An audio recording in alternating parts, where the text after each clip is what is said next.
cleaning rubbish bins, picking up dog waste, repainting faded parking spaces. None of these businesses sound exciting, but that may be exactly why they still work. While everyone chases flashy online ideas, ordinary local problems keep showing up, and someone keeps getting paid to solve them. Today, we are looking at 7 boring businesses hiding in plain sight. Number 7.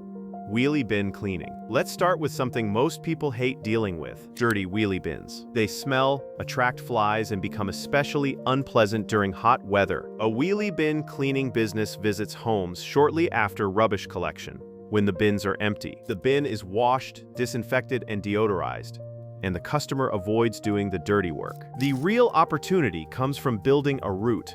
Instead of driving across an entire city for one customer, the operator serves several homes in the same neighborhood. Customers might book monthly, every few weeks, or only during warmer months. A basic setup could include a pressure washer, cleaning products, protective equipment, and suitable transport. A more advanced operator may use a trailer designed to lift and wash bins while containing the dirty water. The main challenge is route density. One customer on the other side of town is not much of a business. 30 customers in the same neighborhood could be. Number 6. Apartment rubbish-valet. In some apartment buildings, residents leave their rubbish outside their doors at a scheduled time. A worker collects the bags and carries them to the main rubbish or recycling area. This is often called rubbish-valet or doorstep waste collection.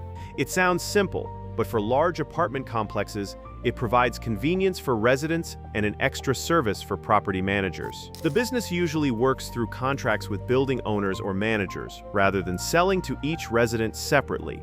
That means one agreement could cover dozens or even hundreds of apartments. The work is repetitive and often happens in the evening. The advantage is predictable, recurring income. The disadvantage is that reliability matters. Missing one collection could leave an entire corridor filled with rubbish overnight. A beginner may have more success approaching a smaller apartment complex with an obvious waste problem rather than targeting the largest building in the city. Number 5. Pet waste removal. This may be one of the least glamorous businesses on the list, but it solves a problem that never disappears. Dogs keep producing waste. Homeowners keep avoiding it, and eventually, someone has to clean the garden. Pet waste removal businesses visit homes and collect dog waste from lawns, gardens, and outdoor areas. Many customers book weekly or fortnightly visits, which creates the possibility of recurring income. Startup costs can be relatively modest. You need collection tools, bags, gloves, disinfectant, transport, and a proper disposal system. Once again, the route matters. Driving 40 minutes between customers could quickly destroy the profit. Serving several homes in the same area makes much more sense. Some operators also deodorize outdoor spaces, clean dog runs, or maintain pet waste stations for apartment complexes. It is physical and unpleasant work, but that is exactly why customers pay for it. Number 4. Parking lot line painting. Most people do not notice the painted lines in a car park until they begin to disappear. Faded spaces create confusion. Disabled bays become difficult to identify. Directional arrows become unclear, and the entire property starts to look neglected. Parking lot line painting, also known as line striping, can include parking spaces, loading zones, pedestrian crossings, arrows, and safety markings. Potential customers include shops, warehouses, schools, churches, apartment buildings, and offices. This business requires more equipment and preparation than some of the others. You may need a line striping machine, suitable paint, measuring tools, and stencils. You also need to understand local requirements and prepare the surface properly. The advantage is that the results are highly visible. A tired-looking car park can appear cleaner and more organized after one job. That makes before and after photos useful for marketing. Weather can interrupt the schedule, and the work may need to be completed early in the morning, in the evening, or on weekends when the property is quiet. It is not a business to enter without learning the technical side, but it solves a real problem many property owners eventually face. Number 3. Holiday decoration storage. Every year, people buy more holiday decorations: trees, lights, wreaths, inflatables, and boxes of ornaments. Then the holiday ends, and all of it has to go somewhere. For people with small homes, limited storage, or large displays, this can become a genuine problem. A holiday decoration storage business collects these items, stores them securely, and returns them before the next holiday season. A more valuable service might also organize the decorations, test the lights, replace damaged containers, or even handle installation and removal. Potential customers include busy households, older homeowners, landlords, shops, and small businesses. The main appeal is convenience. Customers do not have to fill their garages with boxes or untangle lights every year, but the service comes with responsibility. Decorations can be fragile, expensive, or sentimental. Everything must be labeled, protected, and returned in the correct condition. The income may also be seasonal unless the business stores other items throughout the year. Still, this is a good example of a business built around a specific inconvenience. People own more belongings than they have room to store. Someone who organizes that problem can create a service. Number 2.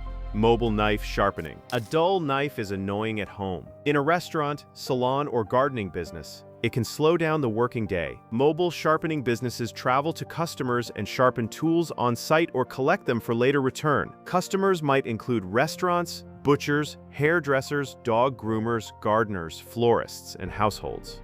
The opportunity comes from repeat demand. A restaurant does not need its knives sharpened only once. It needs them maintained. Once the skill is developed, the business can be organized into routes. One day might focus on restaurants. Another could serve salons, groomers, or gardeners. The result is also easy for customers to understand. They can feel the difference immediately. But this business requires proper training. Sharpening a blade at the wrong angle can damage an expensive tool. Quality matters more than clever marketing. If you ruin someone's favorite chef's knife, that customer will remember you for all the wrong reasons. Number 1. Estate clean-out coordination. When someone downsizes, moves into care, or passes away, a family may suddenly need to deal with an entire home full of belongings. Furniture, clothing, documents, kitchenware, collectibles, rubbish, and years of personal memories.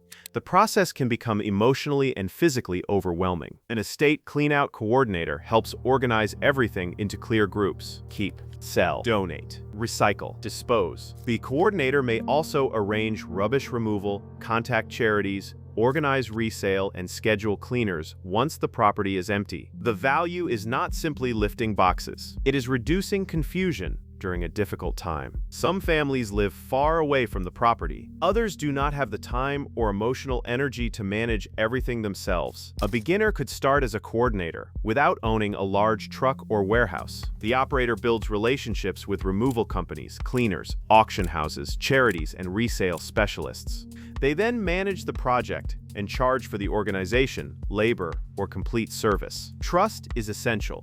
The worker may handle personal documents, valuable items, and sensitive family situations. Clear records, written agreements, and careful communication are necessary. It is not easy work, but it solves a serious problem customers may urgently need help with. None of these businesses are likely to impress people at a party. You are cleaning bins, collecting rubbish, picking up dog waste, painting lines, storing decorations, sharpening tools, or helping clear an entire home. But customers do not pay because a business sounds exciting.